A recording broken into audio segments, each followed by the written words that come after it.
Qu'est-ce que l'affaire du crash de l'avion DC-10 d'UTA et quel est le lien avec l'affaire Sarkozy-Kadhafi? On vous raconte en archive. 19 septembre 1989.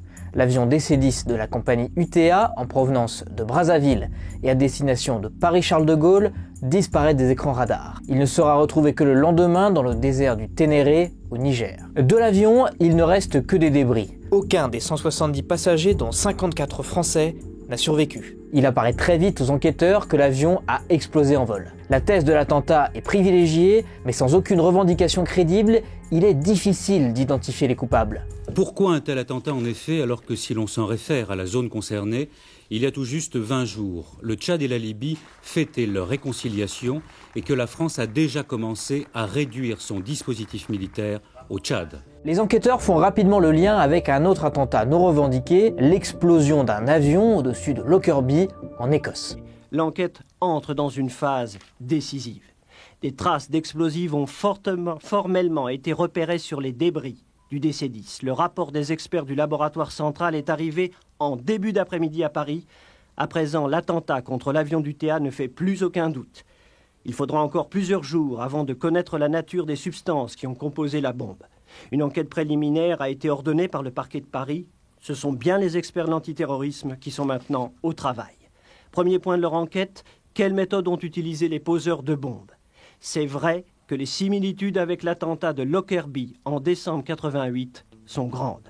Un homme va mener cette enquête, le juge d'instruction Jean-Louis Bruguière, un spécialiste de l'antiterrorisme. Il parvient à établir la responsabilité de hauts dignitaires libyens en 1991. Ce seraient donc les Libyens.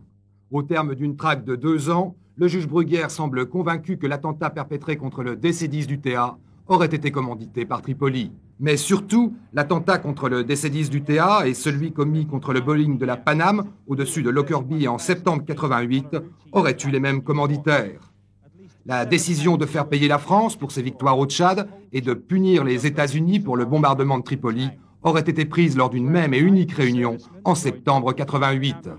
À la tête de cette réunion secrète, Abdallah Senoussi, le propre beau-frère du colonel Kadhafi. Le travail hors norme du juge Bruguière est particulièrement mis en avant dans les journaux de l'époque. Pour obtenir ce résultat, le juge Bruguière, pendant 2 ans, avec obstination, a mené l'une des enquêtes les plus difficiles et les plus spectaculaires de sa carrière, allant jusqu'à faire reconstituer le DC-10 dans un hangar du Bourget. Le juge aura aussi multiplié les voyages. Au total, une quinzaine dans 9 pays différents, du Congo à la Hollande en passant par l'Allemagne, l'Angleterre ou le Zaïre. Des morceaux de la valise piégée analysés par l'usine Samsonite de Denver au Colorado lui confirmeront par exemple qu'il s'agissait bien d'une valise gris Oxford de type silhouette tapissée par les terroristes d'1 kilo de peintrite. Mais ce sont surtout les investigations au Congo qui vont mettre le juge sur la piste libyenne. En juin, il rédige la plus longue commission rogatoire de son histoire, 70 pages d'instructions que les policiers français mettront 5 semaines à exécuter à Brazzaville. Le juge alors veut tout savoir des allées et venues des Libyens dans la capitale congolaise. Aujourd'hui, le dossier d'instruction fait 40 tomes. Il confirme par des faits les hypothèses avancées par la sécurité congolaise.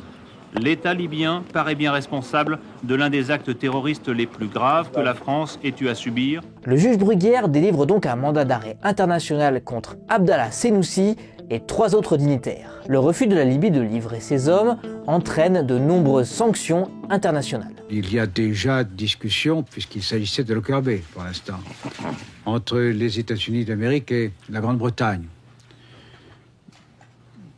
Ils ne m'ont pas fait connaître à l'heure actuelle le point exact de leur résolution.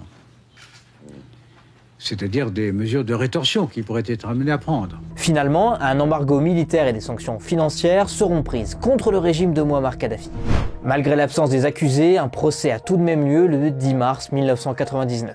Les magistrats de la Cour d'assises de Paris ont condamné par contumace, c'est-à-dire en l'absence des accusés, les 6 auteurs libyens de l'attentat du DC-10 d'UTA qui avait fait 170 morts en 1989. Condamnation à la réclusion criminelle à perpétuité. Mais pour les proches des victimes, ce n'est pas la fin du combat. Ils souhaitent maintenant se faire indemniser par le pouvoir libyen. Ce sera chose faite en 2003. Après 14 ans d'attente, la demande française semble être prise en compte. Hier, le colonel Kadhafi prend la parole. Il affirme avoir eu un entretien téléphonique avec Jacques Chirac. Un accord a même été trouvé. Une prise de position qui, pour Claire, sonne comme un aveu.